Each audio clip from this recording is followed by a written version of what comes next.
One second. Lovely. Okay, thank you. Welcome everyone to this session of Lean Agile Delivery and Coaching Network and Digital Transformation in London. This is the last event of this season because we are going to have July and August as a break. Even if actually, I don't know, I receive a request to have another event in July, but I'm not sure we will be able to make it. So stay tuned. Just to tell you that the first event in September is actually already available on Meetup platform. So I will put the link during the conversation so you can grab your seat for this session in September. So this is for today. Today we have Gustavo Razzetti that is calling from Chicago, US, just to extend our borders.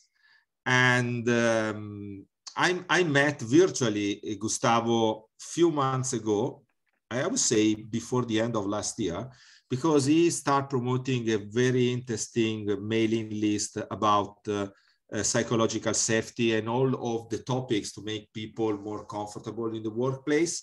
So I started following him, and he's a good guy. I mean, I really love the way that he is presenting this as an opportunity and not as a problem to solve. So I really like this approach. And also recently he released a book that is Remote, Not Distance, Not Distant, as you can see in his naming. And today I think we are going to talk about make fearless companies, correct, Gustavo? Mm-hmm. Yeah. Lovely. Just one single note before leaving the stage to Gustavo. During the session, you can put your questions in the chat, and at the end of the session, Gustavo will respond to everyone. So I will facilitate it to collecting back all the questions that you have put in the chat. So feel free to add everything, and then we will respond to everyone. And finally, always in the chat, you will find some links. You know that we are very social available. I can put the link to our YouTube channel, to our LinkedIn groups, and obviously also to the events in September. So you can simply click on the link to book your seat. That's all from my side. So I will leave the word and the power to manage the session to Gustavo. Thank you for joining, first of all. So thank you, everyone, and thank you for the nice introduction, Corrado. I'm happy to be here. Before we get started, I want to share that I get bored pretty easily, so I don't want to be talking a lot because I get bored of listening to myself. So I want to make sure that we are going to find lots of activities and moments for us to discuss as we make progress throughout the session. Today, we're going to talk about how to build a fearless culture, and we're not going to address all the approaches, but at least set some initial conversations that hopefully keep you like curious and looking for more. As Corrado mentioned, I mean, I'm based in Chicago, but we run a consultancy firm based out of Chicago, but we work with different companies in Europe and North America, not just the US. It's also Mexico and Canada. And we help companies do the best work of their lives. And that's the most important thing about culture. And also culture is not just a means to an end. It's basically what's the impact that it creates. And that's a shout out to my book. I just published it exactly 1 week ago. It's doing really great. I'm super excited. And if you're curious, you can scan that QR code and you're going to be able to find the link on Amazon and learn more about it. So before I get started, I want to ask a question, and if you can use your mic, that would be great, so we can have a little chat. We're going to talk about fearless cultures, but before we get into the topic, I want to make sure that we level set the playing field, and we're talking about the same, or at least think that we're talking about the same. So what do we mean by culture? Workplace, team culture, organizational culture, what does it mean, and why does it matter?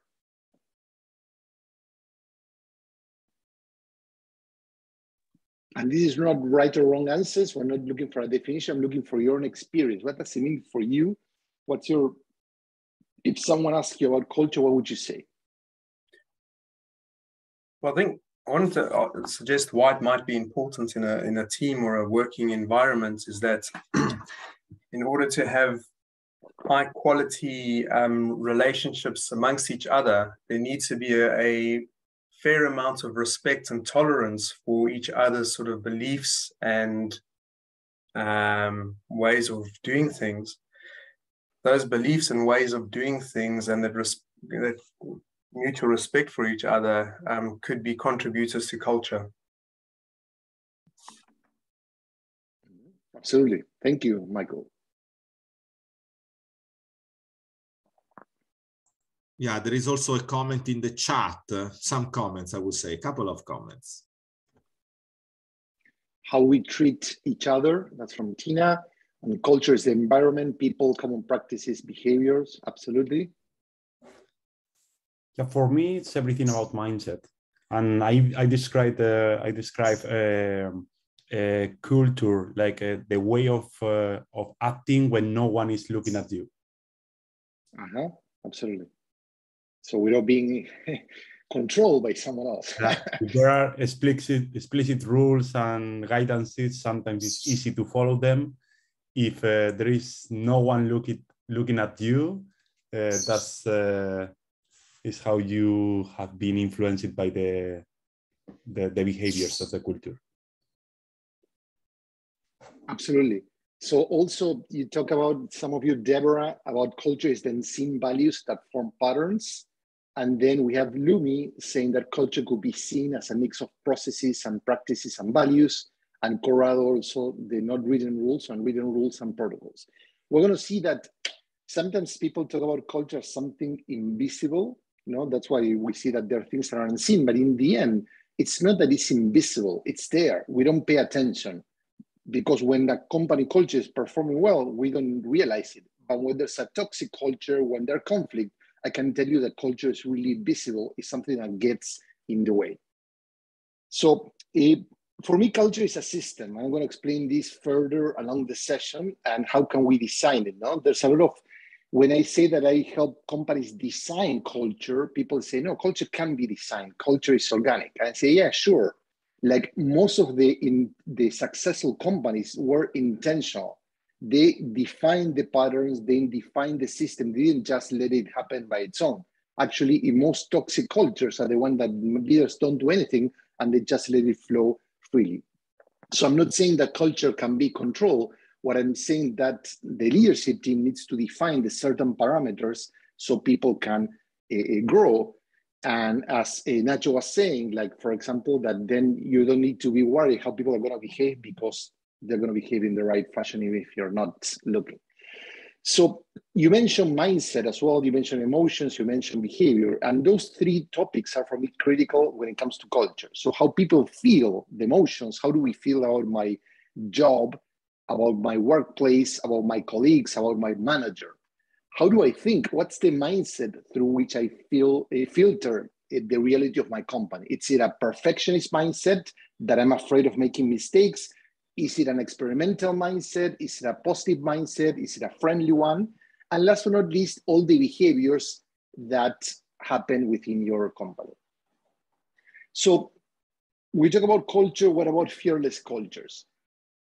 One of the reasons I decided to switch career a couple of years ago, like 5 or more years ago, I've been working for decades in the innovation and marketing space, helping companies come up with better ideas, better solutions.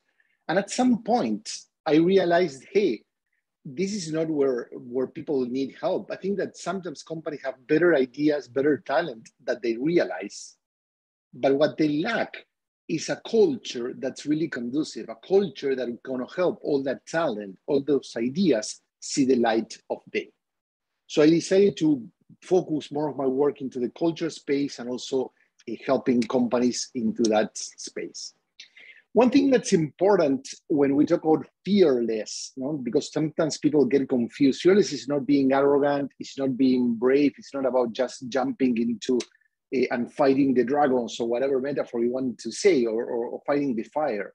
It's not just being crazy. It's about understanding that fear, it's a powerful emotion, that fear, the fear of failure, the fear of making mistakes, the fear of not having an answer, that many managers get paralyzed because they don't want to be seen as weak. Those fears, we need to confront them. So being fearless doesn't mean that you don't have fears. It means that you're able to accept them, that you're able to face them and also overcome them.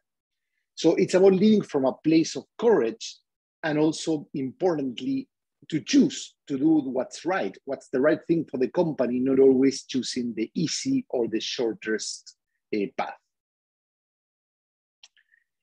There's a lot of research, and I think it's important based on your community, that shows, yeah, not only culture is important, but fearless culture precedes positive results. From McKinsey to Deloitte to Ernst & Young, you name it, they have shown that fearless cultures can provide superior business performance in terms of growth, in terms of sales, you name it. They're also more innovative. So there's a culture that promotes that innovation, and they're more open to a change, more open to transformation. So this looks great. And say, well, check it, let's have one. Well, it's easier said than done, and we're going to walk you through what are some of the right, criteria to get there.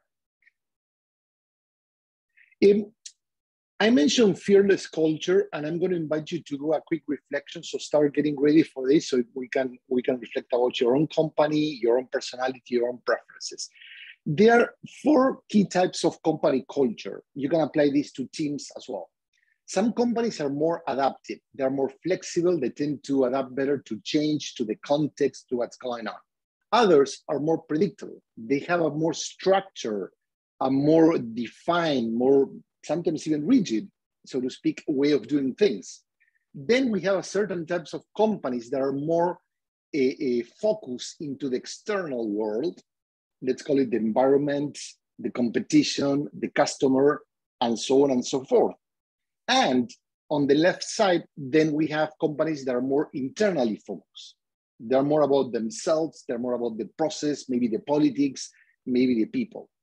So these give us like 4 types of cultures: fearful, tribal, fearless, and aggressive. So I'm going to describe a little bit the key traits of each of those types of culture, and then I'm going to ask you to reflect, what about you? In which type of culture do you thrive, and what type of culture do you or your company currently has? This is important to understand that though there are certain types of culture that have benefits, there are also, when you play those cultures to the extreme, there are usually issues that happen. So we need to make sure that we find the right balance. Fearful cultures, like its name explains, they're very much about commanding people.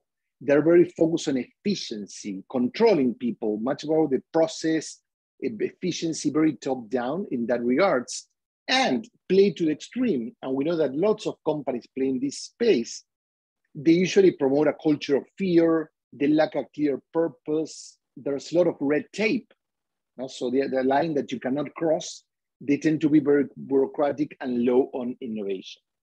Tribal cultures are more social. As the name indicates, it's all about the people oriented. It's about creating this sense of belonging, very collaborative and also very cohesive, and try to include people in every decision.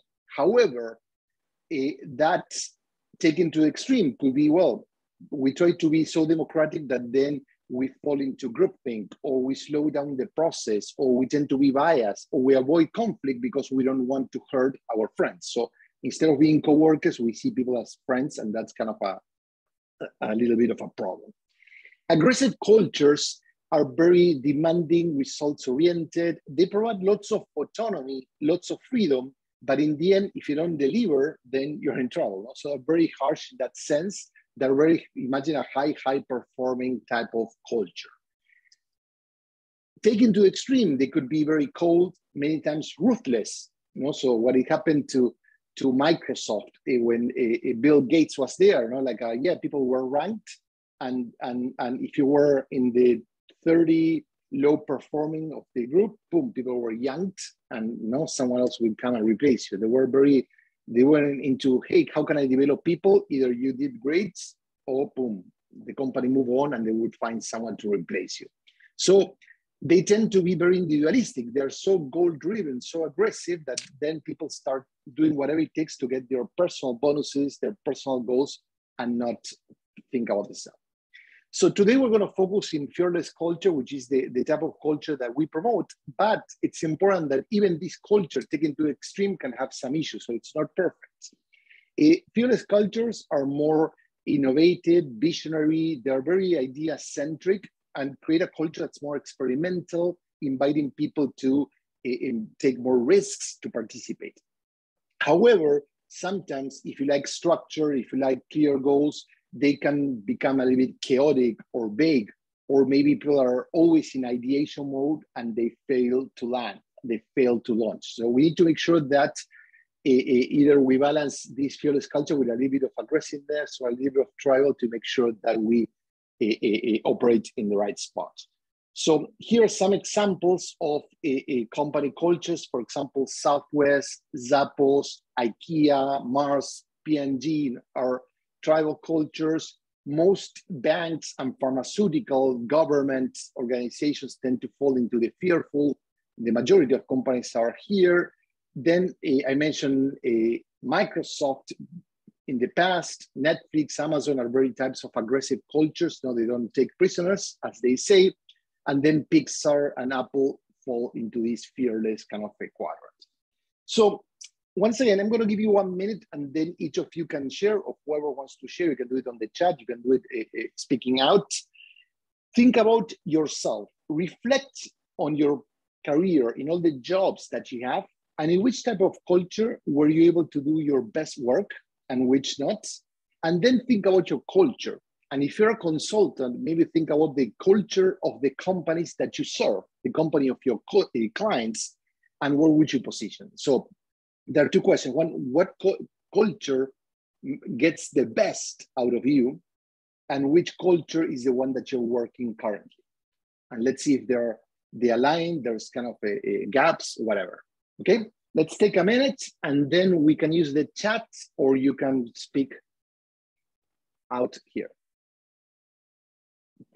with the mic.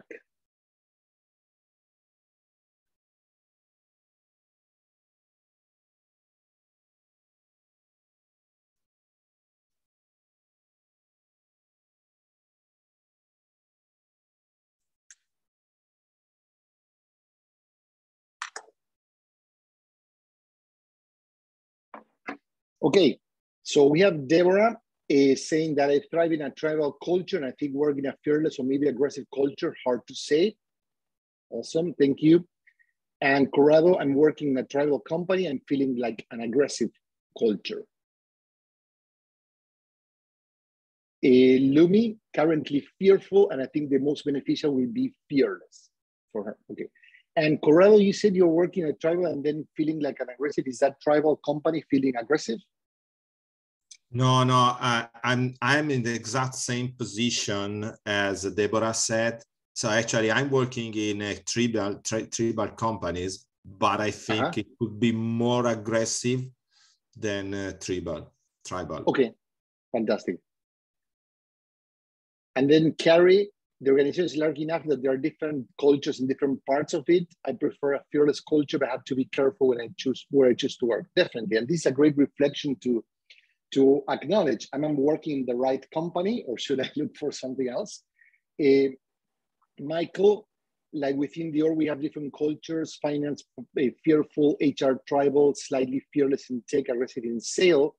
Yeah, that's a great point. There are different subcultures, but in the end, there's always like what's the dominant trait of the company culture? Of course, financial or legal departments tend to be a little bit more controlling than other areas, and HR needs to be more tribal, but usually there's an alignment in terms of overall, what's the overall culture that the company kind of communicates, that embraces. And as Carrie and a couple of you said, like leaders play a very important part in defining that type of culture and shaping of the behavior, model that in terms of how the company is perceived by its employees. Cool. Great conversation. Thank you for the feedback. Anyone else wants to add? I'm checking to make sure that I read all the comments.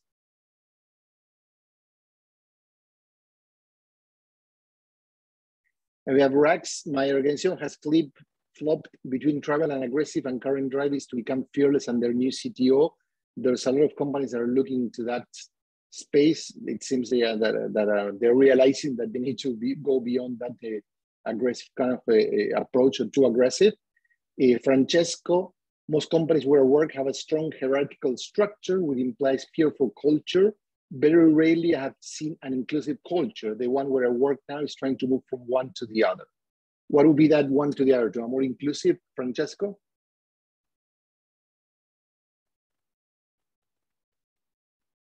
You can use the mic if you want.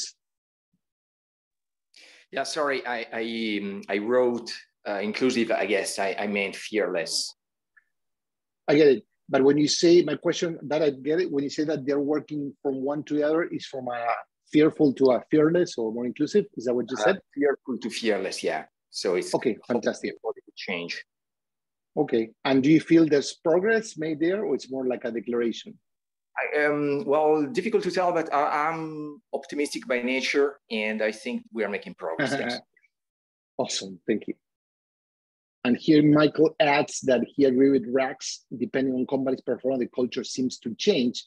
And this is important, but because many companies, I show examples, they can be successful, no? So the point is, you shouldn't be changing your culture to make the goals or achieving your goals. It's about being consistent, no? And we're gonna talk about that in a second. So what are the levels that we need to move to make sure that we get into that direction?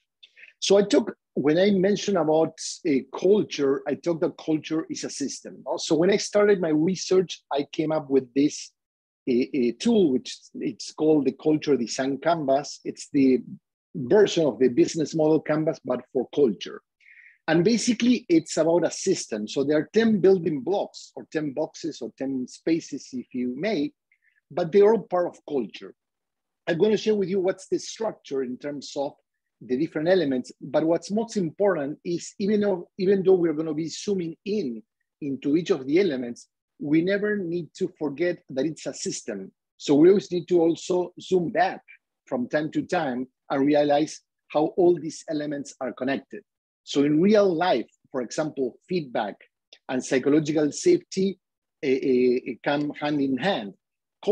Meetings, when we talk about the company meeting culture and many of the problems that we see that companies are having when it comes to a culture, it's also connected maybe with decision making, or maybe it's connected to psychological safety. So even though we're going to evaluate each of the elements of the culture, make sure that you don't forget that they're all intertwined and interconnected.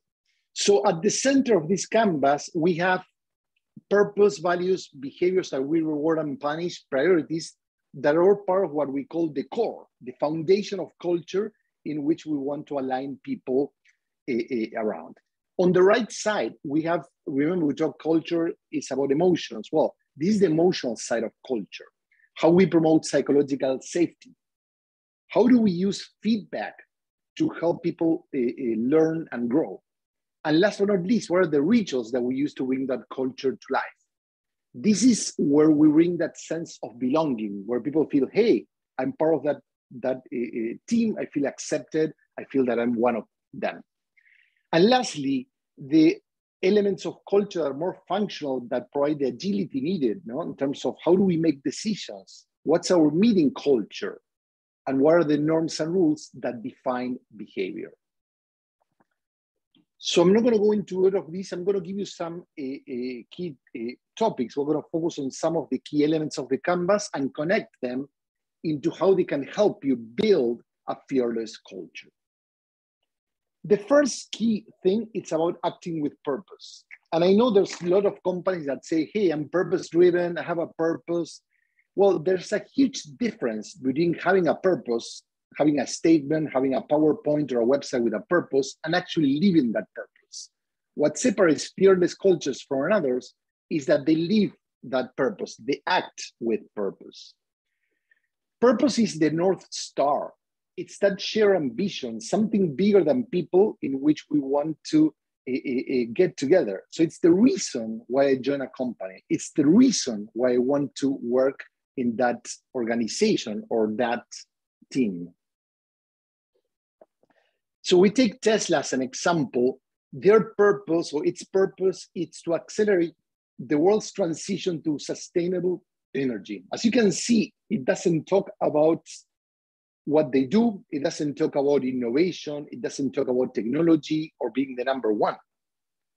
It doesn't talk about disrupting. It's about what's the impact that the company creates in the world, how it's going to make the world better after the company exists or because the company exists. That's the why. When we have a purpose, it's easy in normal times. The challenge is acting with a purpose when we're facing difficult times. And this is, for example, what happened to Airbnb. Airbnb, it's about making people feel welcome in different parts of the world. It's about being a host. And when the pandemic hit, and of course people stopped traveling and they stopped using Airbnb, their business tanked. And they have to let go over 20% of their workforce. Most companies simply say, you know what, sorry, the economy, the pandemic, and they just let go people. What Airbnb did basically was to stick to, we stand for being a host. So we're going to treat our employees like a good host, despite difficult times.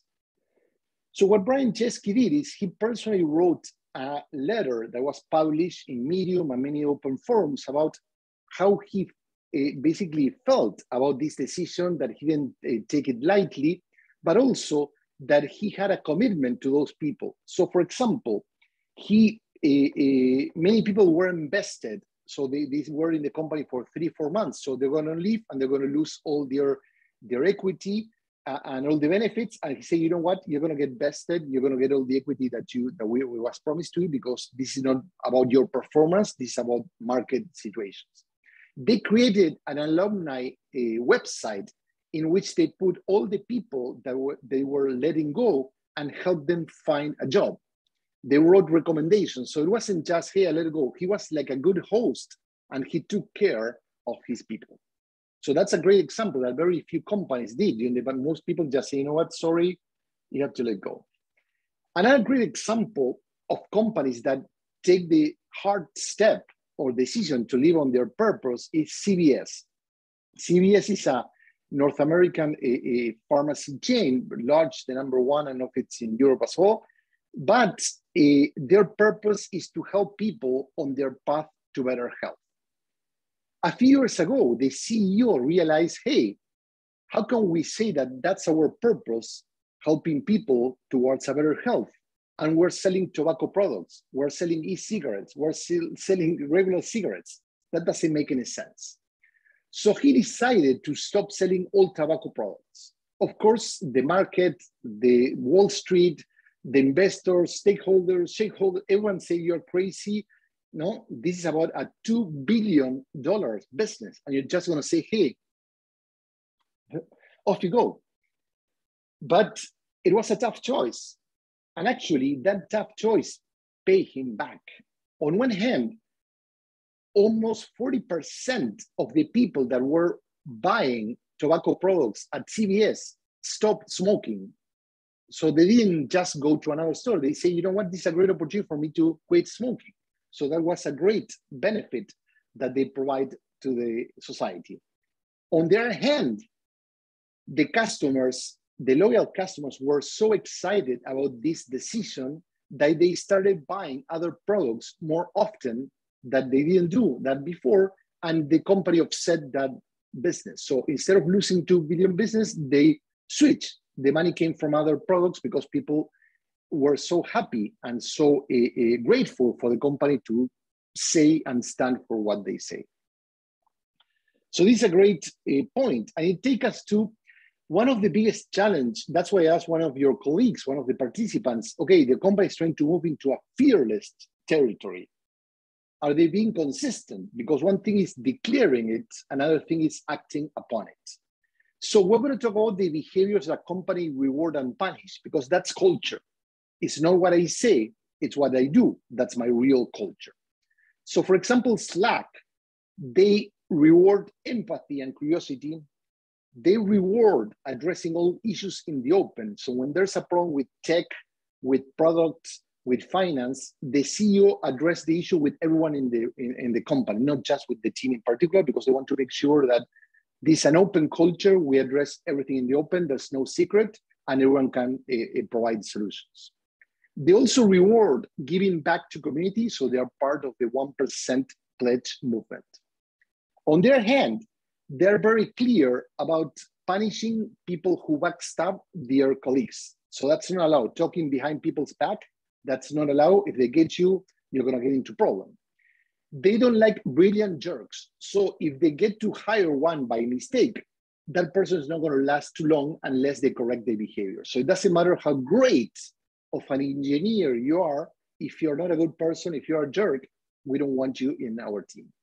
And last but not least, they punish people who use Slack after hours. So in Slack, not other companies that use the tool, but Slack employees cannot use the tool after 6 p.m. California time, and they cannot communicate with team members during the weekend because they want to protect the mental health and personal time from employees. Okay, so I want you to think about your own company. I'm going to give you 1 minute because I want you to write, or on purpose, I'm not using murals, so you can just reflect and we can have more of a conversation than writing on Canvas, just for a change.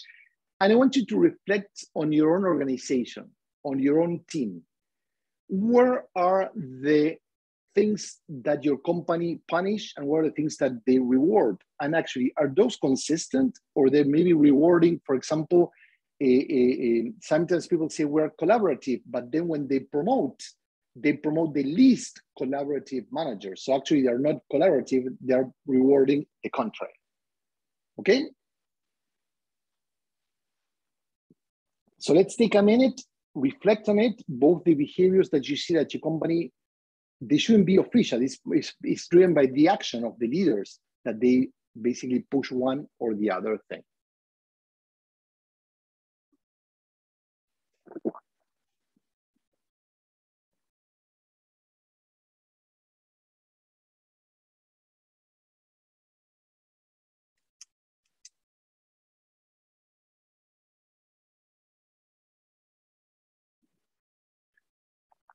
Okay, who wants to share? I mean, we're a small group, so if you want to use the mic, that would be fantastic. But if you don't feel like, that's okay. We can also use you can also use the chat.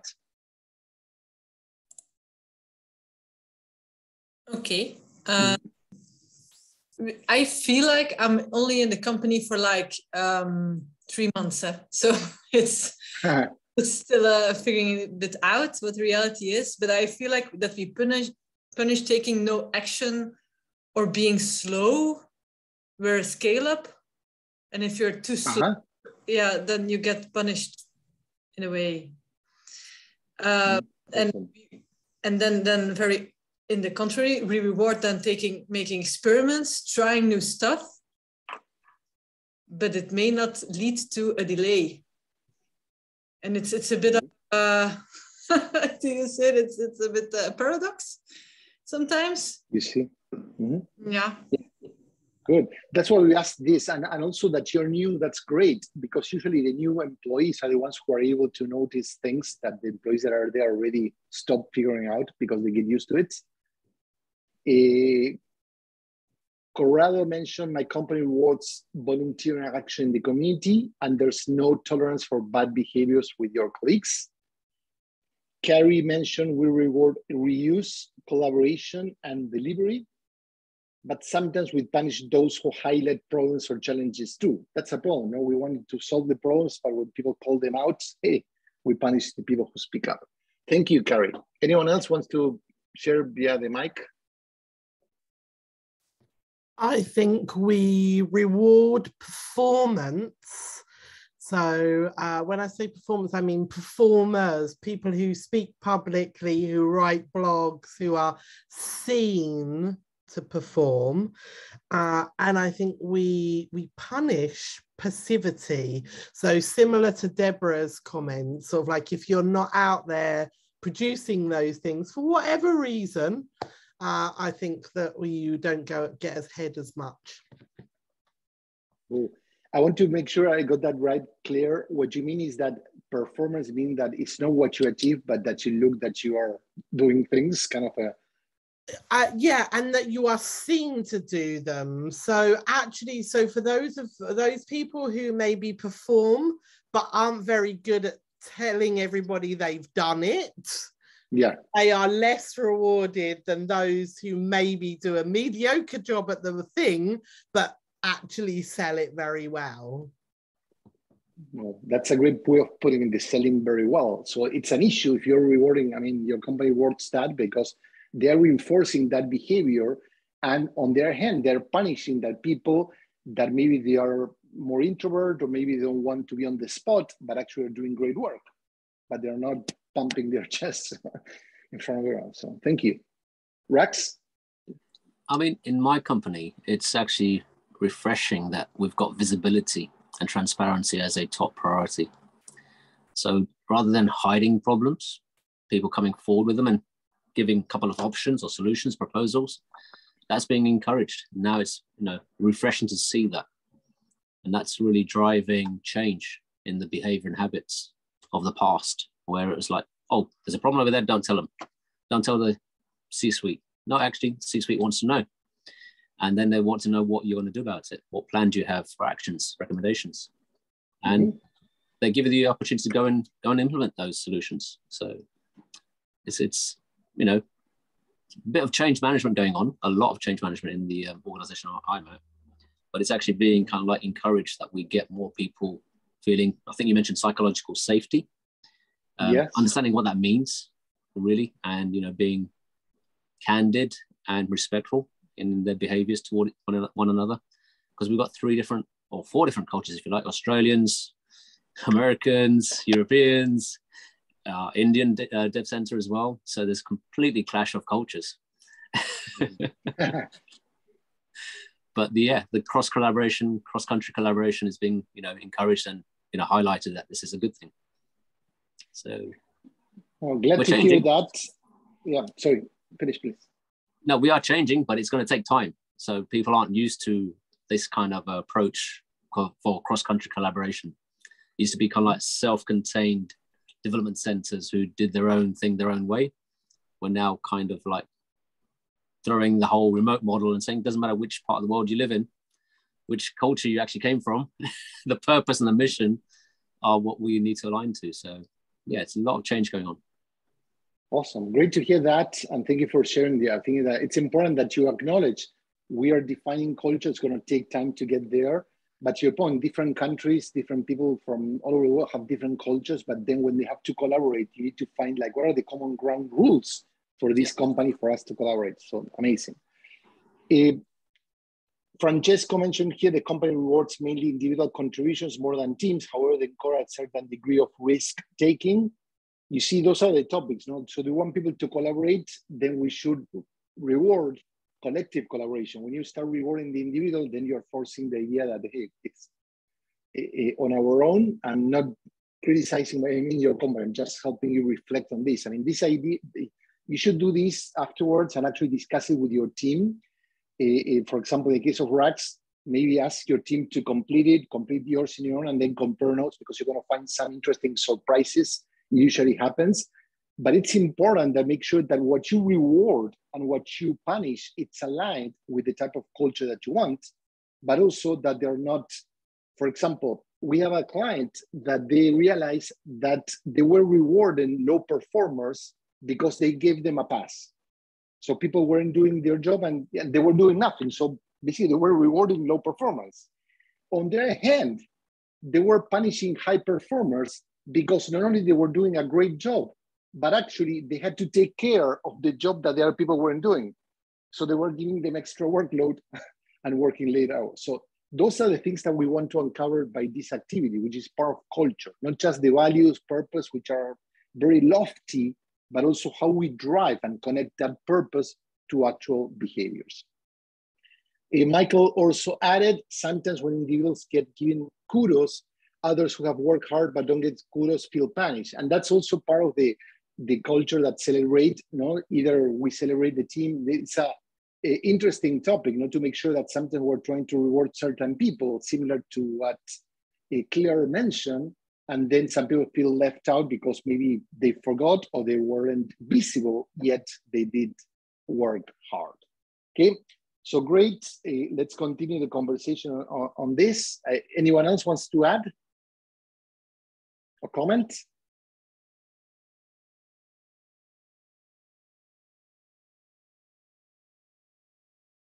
Okay, so you mentioned Rack's psychological safety. So now we're going to move into one of the characteristics of fearless culture. It's about promoting people to have courageous conversations. So once again, it's not that there's no fear when you address hard topics. It's not that people are not going to feel afraid, but at least they feel that the culture, it's okay for them to have courageous conversations. There's one thing that's important about what happens, and this happens in a small company, and it happens in a 20,000, 5,000 employee organization, which is employees get to see most of the problems while the people at the top, the leaders of the company, miss most of those problems because they're not close to them. They are busy doing something else. They're focusing their own day-to-day issues. So this iceberg of ignorance brings us into two things. On one hand, there's a gap, a huge discrepancy between what people at the top see and what people that are closer to the customers, to the stakeholders, to the product are.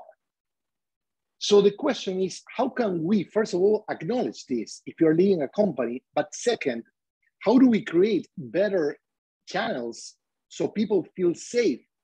People feel that's okay, that we can share that information across the company, across the organization. And also, how can leaders distribute authority, provide autonomy, so the people that are closer to a problem can make more decisions and can act on that information that they see, but their leaders or managers fail to see.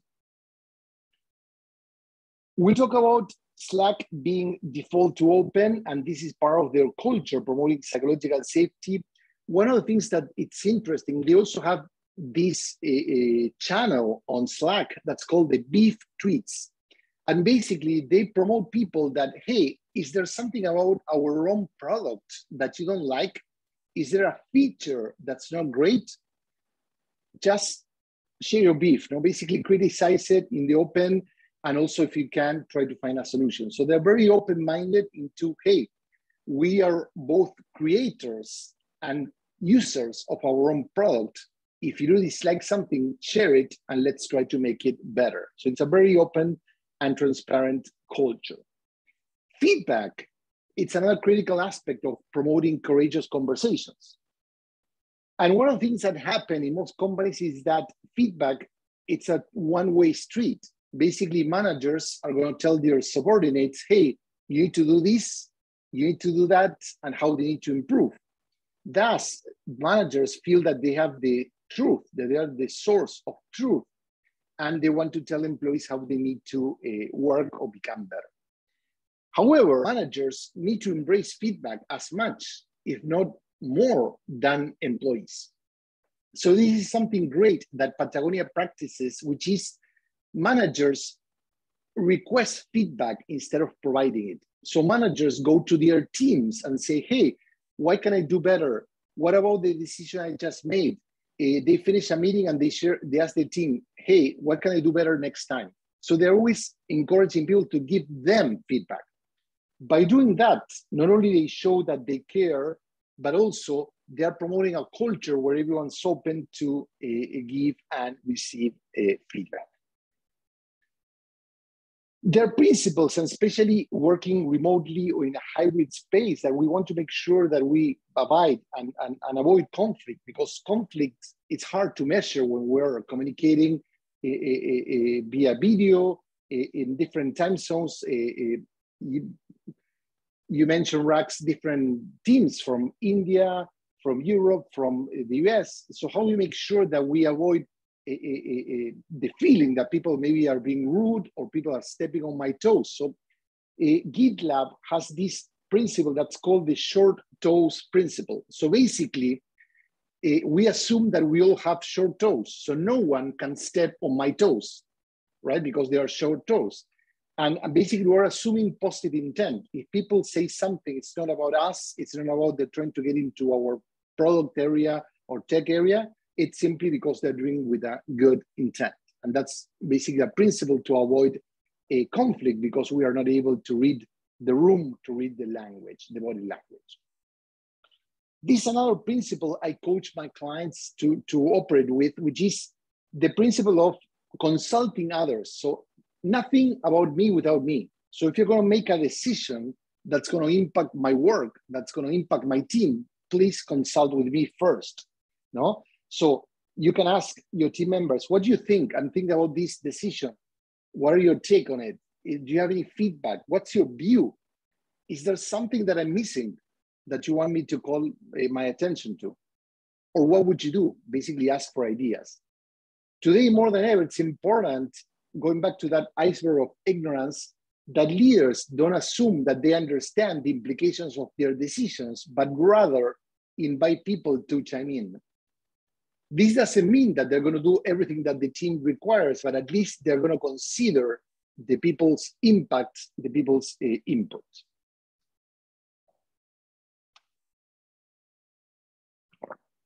Another way of creating this, promoting this culture of participation and safety is about making sure that we are able to create a strong culture despite working in a hybrid space, despite working hybrid or remotely.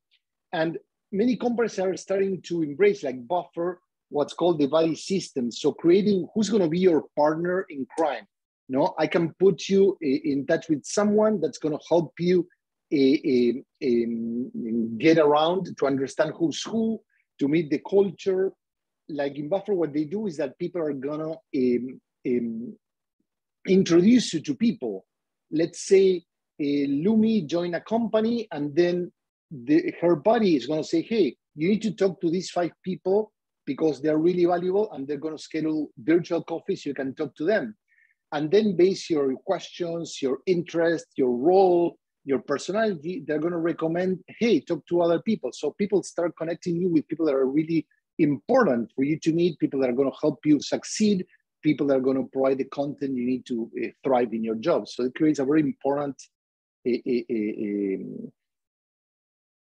source like Microsoft, like shows their research that employee satisfaction increases by 36% by having these onboarding buddies. The next area that's critical of Purist culture is about having, I'm going to skip these, rituals, rituals that help create a sense of belonging. So rituals are not icebreakers. They're just acts that bring the emotional culture to life, that helps people feel that they're accepted, and also help transform behaviors. Southwest, which is a regional US airlines, for example, they have hilarious or funny safety announcements. Mostly, I guess the last time I flew on British Airways, of course, American and United, they're very formal. When they're making the safety announcement, they're just reading by the book, something that the lawyer wrote, and that's it. However, in Southwest Airlines, like the employees can create their own safety announcement. So there's one that one of the stewardess was saying, hey, if there's an issue, put on your mask, and if you have a kid, put on your mask first before taking care of your kid. And if you happen to have 2 kids, well, put your kid's mask, choose the kid that you love the most first, and then the other one. So things that you wouldn't say in other airlines, but basically it's funny. It's about promoting this culture that's all about humor. It's a ritual because it connects to them. Rituals also keep culture, remote culture alive. So Dropbox, they decided after the pandemic to start operating 100% remotely. So now the future of them is 100% remote company. And in the past, when people work at the office, they used to offer them a box of cupcakes. A cupcake, a smiling cupcake, as you can see in the picture, is one of Dropbox values. So they used to give them cupcakes to celebrate, to feel welcome, to feel connected with culture. Now that people are working from home, they send them a kit that has the ingredients so people can bake their own cupcakes and then take pictures of the experience when they're eating the cupcakes and share with their colleagues at work. So basically it's kind of bringing that same culture to life in a virtual environment. I mentioned that rituals not only promote an emotional culture, not only promote belonging, but also they help increase behaviors or improve behaviors. This German, I'm not gonna, Heisefeld, I'm gonna get the name wrong, so sorry for that. But basically it's a healthcare company in which they practice the who's gonna ring the bell ritual. What they do is every time they're in a meeting and people feel that the meeting's getting stuck, that the conversation is not productive, maybe everyone's distracted, anyone can ring the bell, either physically or a virtual bell. So what happens? When people hear the bell, they just stop the meeting, they reflect, they take 1-2 minutes to think, okay, how am I contributing to this meeting of being productive? What can I do? How can I help turn this meeting into a more interesting one? So after that, the meeting resumes and people start talking and then the meeting becomes more productive. So as I mentioned, rituals are not just celebratory. Rituals can also help create or increase awareness of behaviors that we want to improve. So this is a tool that we use to help companies design, and you can use it to rituals. And I'm going to ask you to reflect, if you practice rituals at your own company or team, how does this structure? Each ritual has a beginning, a middle, and an end, but they also have a trigger. There's something that basically calls the ritual to begin. As I mentioned, like, I'm going to give you another example. In Sapos, for example, when people finish the new hire training, that's a trigger, they offer them a pay to quit bonus. They offer them, hey, if you don't like the company, we're going to pay you $4,000 to make it easier dollars for you to leave the organization. Then the duration or the middle of the ritual is in which people think about it. They consider the majority, over 90% rejects the offer and signs the letter. So basically they decide to stay, and then they officially become a Saponian, their celebration.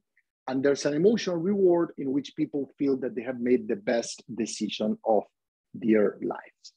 So going back to this, I want you to think, do you practice team rituals in your company? And try to think how this structure basically helps clarify that ritual, no? What's the trigger? What's the emotional reward? And do you have a clear beginning, middle, and end for those rituals that you practice?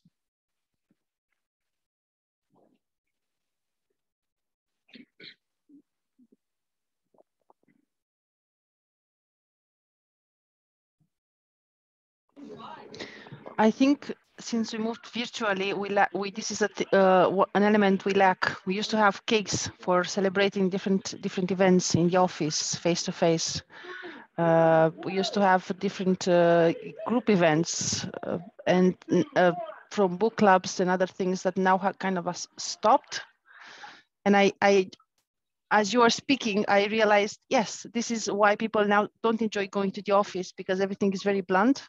They don't have that that get together with a ritual, with something they feel connected with, if that makes sense. Mm-hmm. Yeah.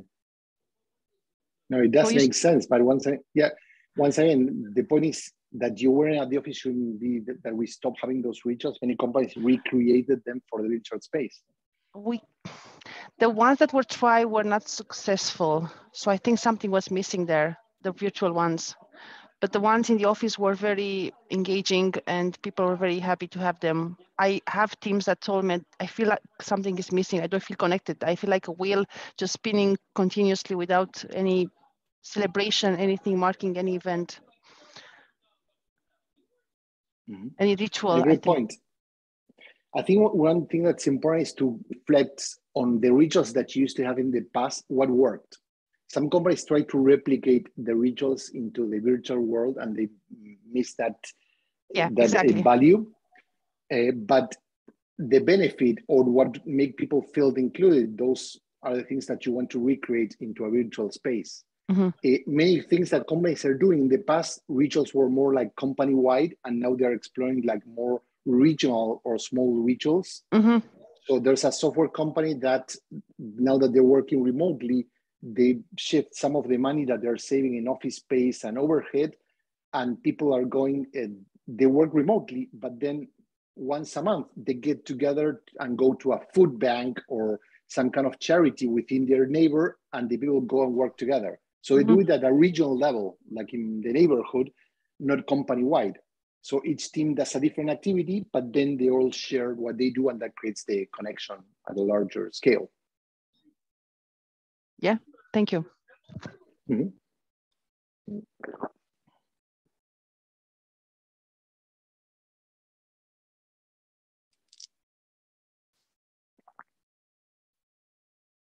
Anyone else wants to share any thought about rituals in your company? Are you practicing rituals fewer than before, like Lumi said?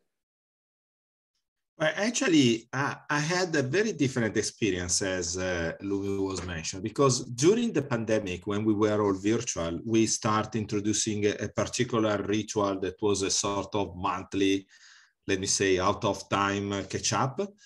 And when we reopen, actually, we moved this new ritual in reality.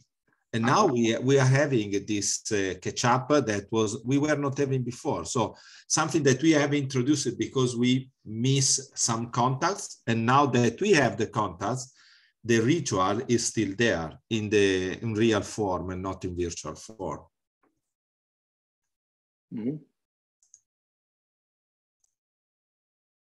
Definitely. And each company is different. That's important. So there's no right or wrong. Each company went through different processes, and it's important to reflect on that and see how can we leverage. But once again, rituals play a very important role in building culture, especially when you have distributed teams and people from different cultures and work in different time zones to bring them kind of together. So the next topic I want to address is the idea that we need to rethink the notion of collaboration. And this, some of the topics feel a bit like a what, And I'm going to talk about a topic that people feel like, which is the collaboration trap. So we've been pushing so much the notion that we need to collaborate, that collaboration is backfiring. So at some point, rather than getting better work, we are draining people, and the outcome is not necessarily bad. So before you get confused, I'm not saying that collaboration is not good. I think that collaboration works only when it's needed, when it's designed, and it's the right dose. Not everything needs or requires collaboration. So we're facing what many people call the collaboration fatigue. That people across different teams are asked to collaborate, that they're having so many meetings, so many discussions, that then rather than get to better work, the work slows down. There's a point that we need to understand, does the cost of collaboration basically augment, or is it better than the outcome of the results? What I mean is, like, sometimes collaboration is too expensive. Sometimes we need to decentralize decision-making into one person, a smaller team, and make it happen than try to have all the teams involve other people into the process. But also, and we suffer a lot during the working remotely phase the past 2 years, is that we tend to think that collaboration is mainly synchronous, that collaborations require people to work at the same time, so in real time. And that has been one of the issues that got amplified for bad during the pandemic. So the point about collaboration, it's like Okay. This is one of the things that we need to understand. When people talk about the return to the office or return to work or hybrid or what's the future of the workplace, they get stuck into location. They get stuck into, okay, are we going back to the office? Are we going full-time to the office? Are we going to work 3 days in the office, 2 days remotely? They get stuck into location. Location, it's one aspect, but the most important aspect that people want, and this is everything, there's a lot of research from Microsoft and beyond, and I got this from my own research for my book, is people want schedule flexibility. People want to have the flexibility, the freedom to design their work schedule around their personal life. So it doesn't matter if I want to basically spend my morning with my kids, do house or home chores or exercise, and then I work at night, whatever works best for me, if my team can adapt. So this is one of the most important and critical aspects, that people don't need to work on a 9 to 5 schedule or 9 to 8 schedule. They want to work flexible as long as they can collaborate and they can work together with their team members and find some agreements. So the first thing we need to understand, there are many ways of collaboration, many ways to work. Some are me solo working on my own time. Others it's working, sorry for that, on the, I tried to close one of the Zoom here we go, windows and I click on the wrong button. And some are with time when we work with others. The critical thing about this is there are two types of work that teams produce. There's deep work, work that we use to process information, to come up with better ideas, to make decisions, work that's critical. And then there's shallow work, the day-to-day emails, replying to Slack message, getting rid of scheduling meetings, the day-to-day stuff. The point is, research shows that 70–80% of a team time, their time should be spent in doing deep work. So basically focusing on the top, coming up with new ideas, writing a presentation, coming up with a plan to launch a new product, whatever that is. But in reality, they are spending most of the time on the bottom, just casual conversation, jumping from one meeting to another, answering to Slack messages or team messages or quick emails in and out, replying without having time to sit down to focus to do deep work, either focus work on their own or deep collaboration working with the team. So this is a huge invitation for you to start thinking about, okay, how do I want to spend my time within my team? So my question to the audience is, probably you don't have the numbers, but try to figure it out or make it up. How much time do you think your team's spending at the top doing deep work, and how much time in percentage, kind of approximately, are doing a shallow work? And once again, there are not right or wrong answers. Just want you to be honest and figure out how much do you think your team split their time in between one or other type of work.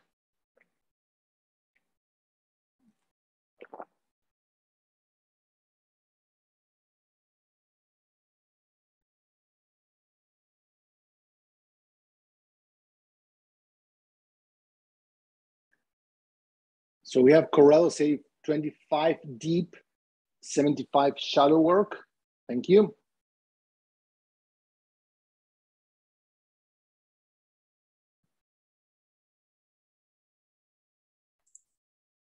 I agree with that, but I do have to say that a lot of the casual collaboration then is also because of good intent to help others. If others have questions or this or that, it's for us always via Slack. And we have like a non-meeting culture, non-email culture. It's being punished to write an email almost, but then you get a lot in Slack. So, yeah.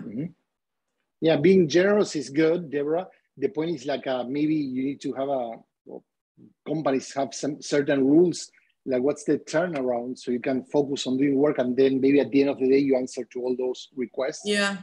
What I'm discussing is it's not about doing just everything on your own. but not being interrupted, no? Because the interruption is the problem that we're trying to fix. For example, we have Francesco saying most of our time spent on being busy, little on being productive. I would say the Pareto rule, 80-20. Claire, 60% deep, mostly focused, 40% shallow, mostly casual collaboration. Awesome, amazing, Claire. I would like to learn more from what you're doing. Lumi, around 30 deep, just guessing, mostly shallow work, lots of meeting and discussions. So once again, each company has different approaches, and of course, the nature of your work, it's different. But as a rule of thumb, we want to, once again, I don't want to dictate a percentage. What I want you is to use this with your team to reflect. How can we become better at collaborating? How can we remove distractions? How can we make space? If we want better ideas, we want better products. That requires time. That requires no interrupted time, either on your own or working with others. Rax mentioned like a 50-50 split, where mornings are more collaborated and afternoons are fine focus time. That's amazing to basically the companies that define what's the time to collaborate and what's the time that's uninterrupted. That's important to protect those moments if you want to basically have a collective approach to work.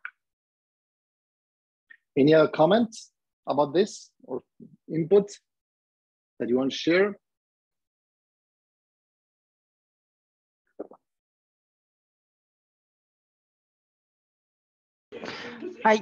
I'm just feeling or guessing that culture has an influence in the way the teams are getting used to working. So I'm just thinking and looking at the comments that in my culture, we used to have lots of meetings, which the teams are complaining because they cannot do their deep work, which is software development. And I think this is influenced by the culture and the way the managers and the other parties are collaborating with the teams. Mm-hmm. And which element of culture do you think creates that need to meet so often? Is there a particular aspect?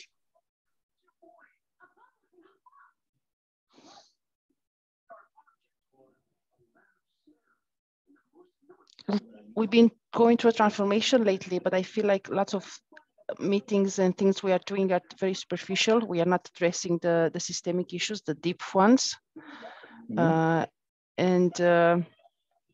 Yeah, I think that's, and we are very hierarchical. We are, as I said earlier in the chat, that we are a fearful culture. And I think that's one of the things that is driving this type of work. Good point.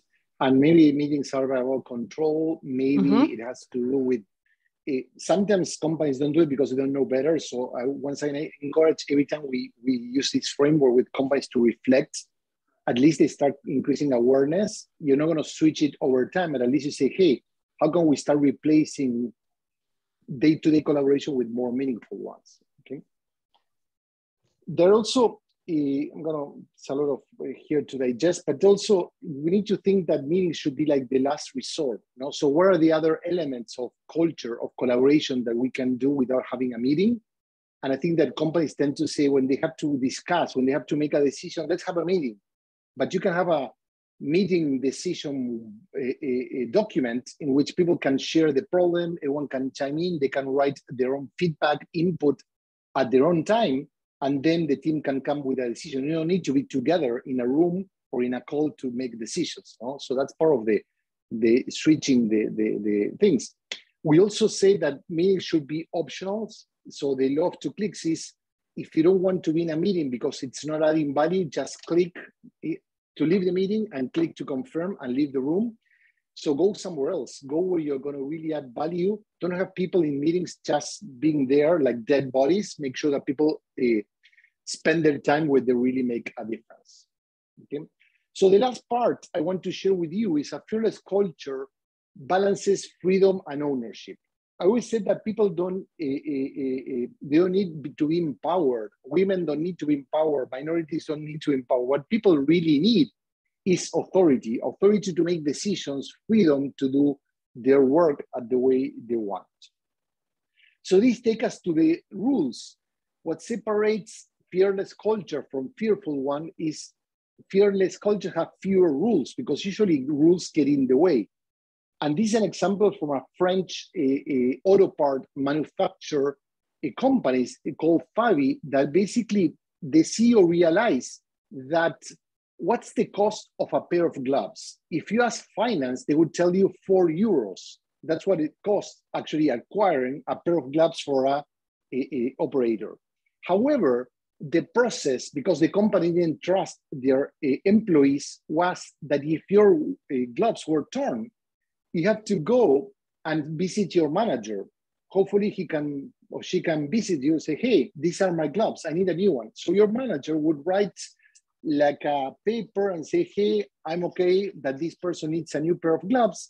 And then you need to go to a warehouse with the old pair of gloves, your boss signature, and then they will give you one. All of those things could take you at least 1 hour of you not working, but actually try to get the new pair of gloves, which actually cost the company over €4,000. So basically, a pair of gloves doesn't cost €4, but 4,000. So the CEO realized the rules that try to protect the company are more expensive than the problem that we're trying to solve. Not only that, we're also sending the message to our team that we don't trust them, that we think that they are thieves and they're going to steal the company property. So from a finance perspective, from a culture perspective, it was a miss, and they say, hey, let's get over rules. So the question is, which rules are getting in the way, which rules are operating based on fear, but actually harm your company. Similar to that, Netflix, like most companies, used to have like a travel policy that stated, depending on your role, the project, you have to choose this hotel or the other hotel. You could travel on business, first class, coach. So different rules for people to figure out how to travel for business. So at some point, the company decided that what if we provide guidance rather than giving people a manual with all the different situations? And they came up with this rule that's do what's best for Netflix. So basically, take the company interest at heart and do what's best. Of course, and I use this picture just to make CEOs feel uncomfortable, because they think, hey, if I give people freedom, they're going to start spending all the company money. You know what? Since Netflix instated this flexible, open guidance, not only people feel better, but actually their travel expenses have gone down with lack of control. So when you give people freedom, people are smarter, people are going to trust the company, they're going to do what's best for the company interests.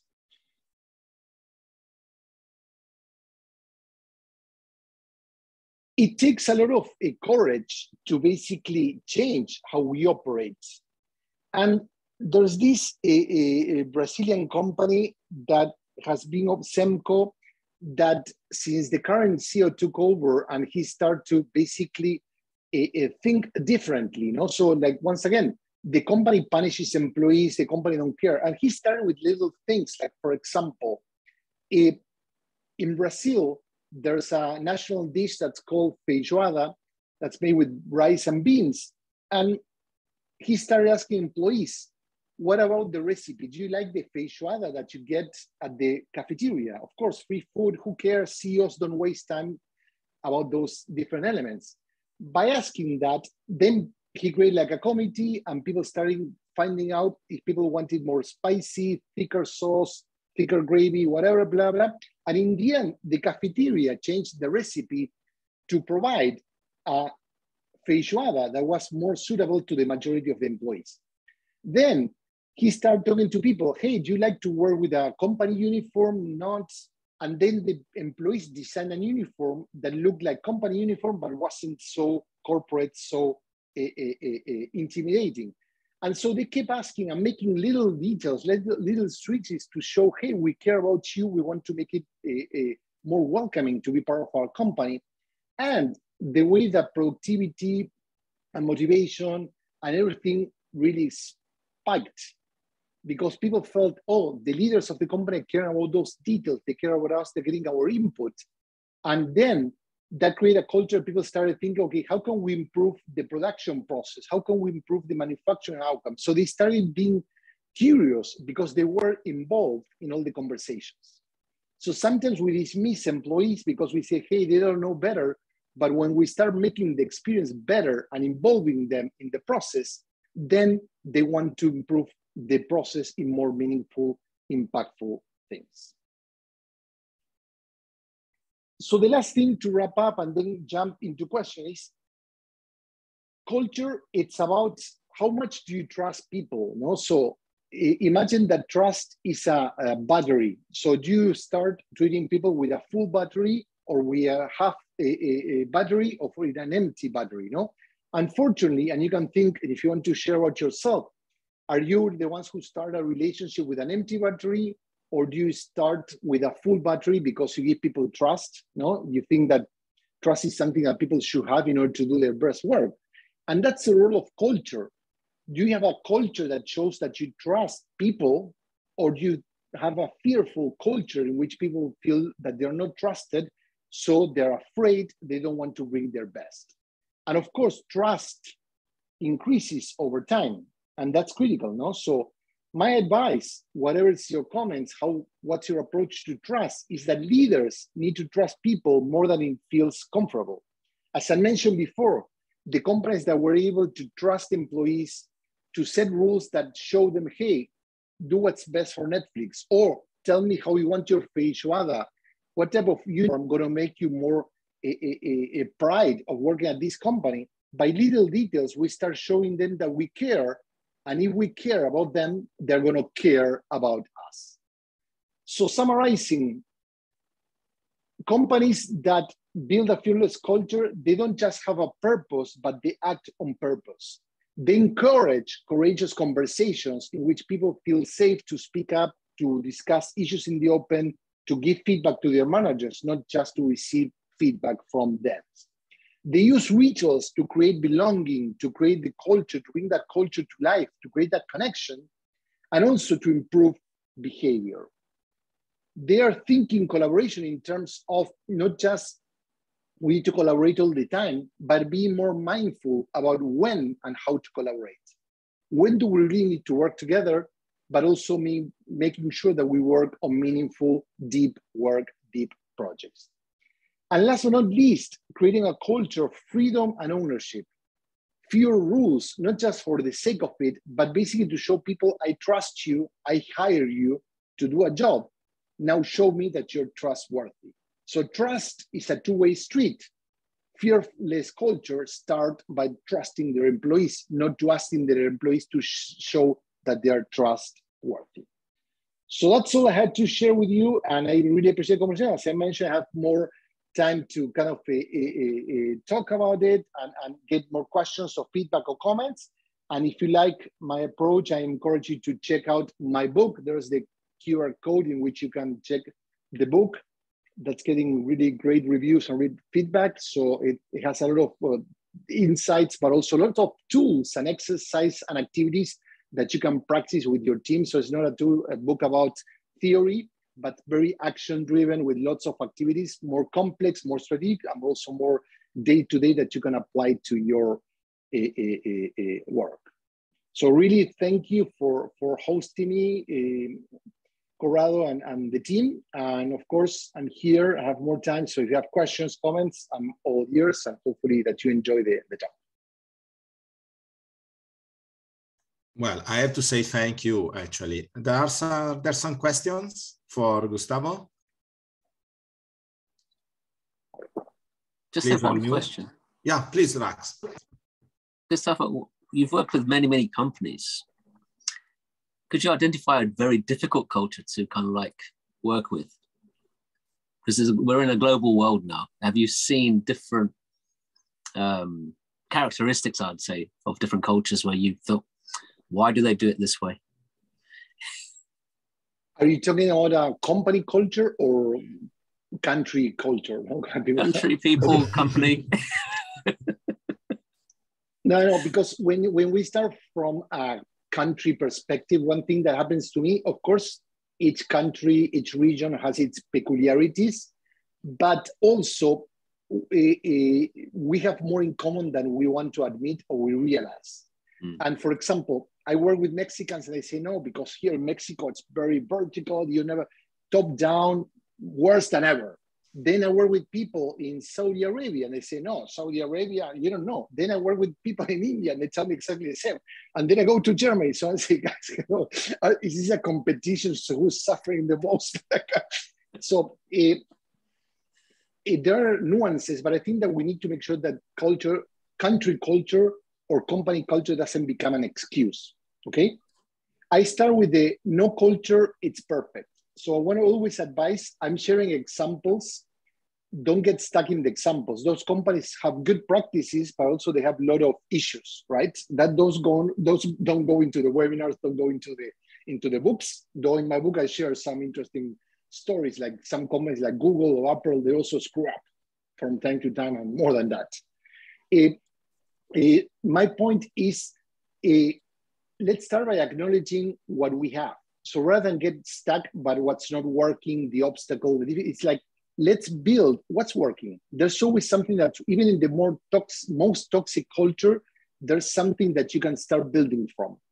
So doing that activity of acknowledging what's the good within the company that we need to appreciate and maintain, and what's the things that we don't like, but only having that conversation, people are going to start separating the problems from, oh, every company has some good there. There have some good people. You just need to scratch the surface and start building from that point.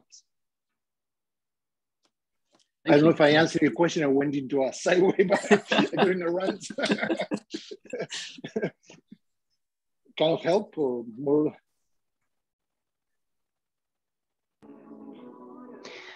I have another question, if I can, Gustavo. So I really loved your presentation. I already ordered the book. It's a question that already was on my mind. How can we change the culture? Because I've been in a company, as I mentioned earlier, going to transformation. We try to change the processes at the team level. And of course, we got lots of friction and people resisting to change. And we were thinking now, how can we make a shift in the culture? Where to start from? That's a very good point, focus on what we have. But how can we move from a fearful organization to a fearless one? Where should we start? At the leadership? With the teams we tried, but it didn't work. Any recommendation? Yeah, sure. There's no magic solution or one recipe. Each company is different. No? So I always avoid I need to understand what's your situation, but I would say a couple of things. First, I like to replace the idea of change for evolution. So when you say we're going to change the culture, first people become really resistant because they feel, we're going to get rid of the things that I like.